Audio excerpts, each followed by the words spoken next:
Welcome to The Explainer. Today, we're diving into how India's 600-test evolution has perfectly equipped them to dominate one of the most notoriously difficult pitches in the entire world.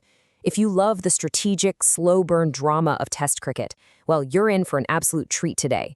We're looking at a fascinating collision of historical data, team evolution, and live match conditions that just unfolded on day one of the first test between India and Sri Lanka. Okay, here's our quick roadmap for today. First, we'll look at the infamous Galle spin trap. Second, India's test match evolution. Third, the death of the draw.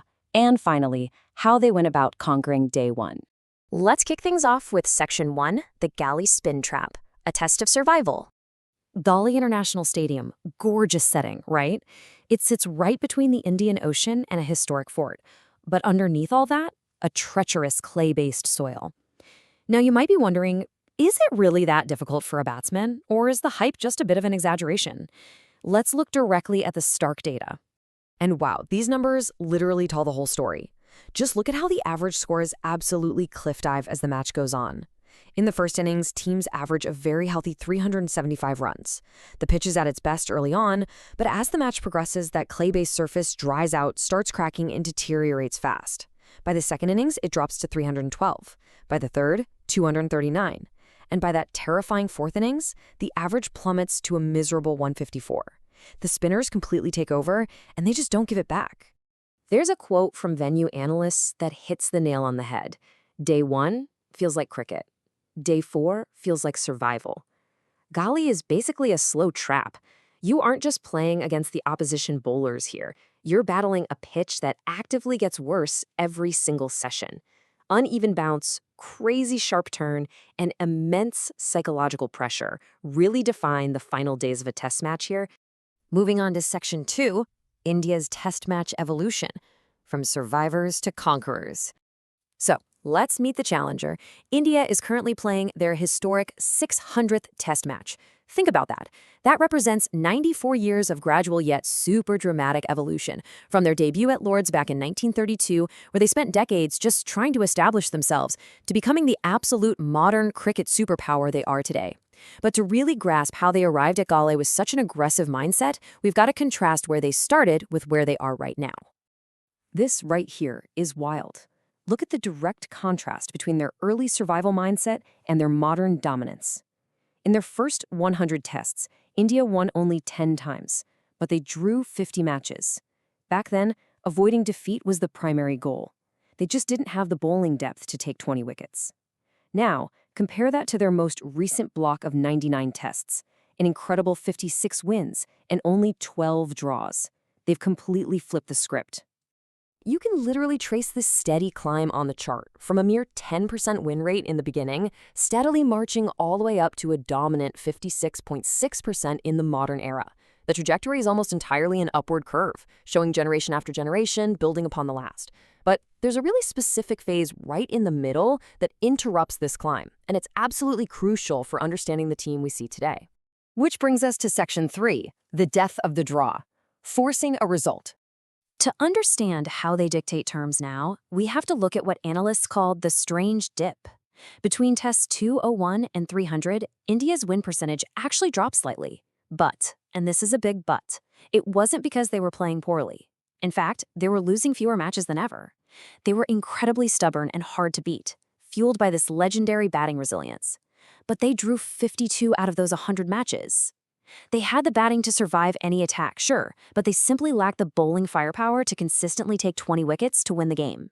So over the next 300 tests, India actively set out to solve that problem. They executed 3 specific steps to completely rewrite their relationship with the match result. First, they built a formidable fast bowling core, meaning they no longer had to rely solely on spin. They could attack anywhere in the world. Second, they developed incredibly deep, aggressive batting all the way down the order. And third, they embraced a ruthless, aggressive style of captaincy that prioritized pushing for a win over settling for a safe draw. And here's the payoff, this modern snapshot right here. Out of their latest 99 tests, draws have practically vanished, shrinking to just 12.1%. Modern India does not play to survive. They play to force a winner, using that pace battery and aggressive batting to make absolutely sure the game reaches a conclusion. All right, finally, Section 4, conquering day 1, the perfect storm. Let's set the scene at the toss. Sri Lanka's captain, Dhananjaya de Silva, knew exactly what the script was supposed to be. As you can see from his quote, he noted the dry pitch and desperately wanted to bat first to capitalize on those massive first innings averages we talked about earlier. He knew a deteriorating pitch heavily favors whoever bats first. But India won the toss, chose to bat, and then a massive atmospheric curveball was waiting for the Sri Lankan spinners. Yep, the rain arrived. And it turns out the ultimate kryptonite for this historically terrifying spin trap is just a little bit of water. Passing rain showers basically settled the dust on the surface, which effectively killed the spin. Suddenly, the pitch offered almost zero turn, and the extra bounce just vanished completely for the Sri Lankan attack. The terrifying trap had been temporarily disarmed by Mother Nature. Capitalizing on these unexpectedly flat conditions, India flawlessly applied their modern aggressive blueprint. They ended the day on a massive 288 for 2. Now, we did see Yashasvi Jaiswal fall to a super unlucky run-out after colliding with the bowler, but from there, it was total dominance. Devdutt Padikkal stood tall, finishing unbeaten on 131. KL Rahul played a beautifully gritty knock before having to retire hurt on 77 with a severe muscle cramp, and waiting in the wings was Rishabh Pant, stepping in to aggressively close out the day, unbeaten on 27, even smashing a huge 6 as he chases a historic milestone of 100 Test sixes. The real anchor of this total, though, was a massive 150-run partnership between KL Rahul and Padikkal. This number represents just incredible patience and skill. Even when the outfield slowed way down due to the rain, forcing the batters to work incredibly hard for their boundaries, they held firm. It perfectly proves India's ridiculous batting depth and their ability to adapt and completely exhaust the opposition. And, we really have to take a second to highlight Padikkal's specific achievement here. His masterful footwork against the spinners didn't just earn him a maiden century in 1344 balls. It put him in some incredibly exclusive, historic company.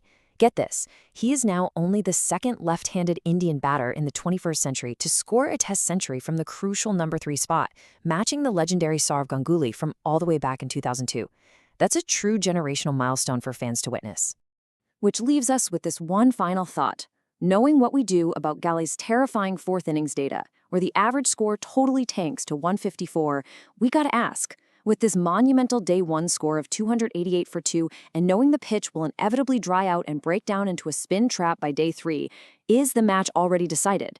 Has this new, aggressive, result-forcing Indian machine literally already batted Sri Lanka completely out of the game on day 1?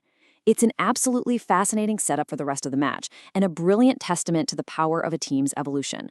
Thank you so much for joining me for this explainer, and we will see you next time as we continue to break down the most fascinating stories through the data. Welcome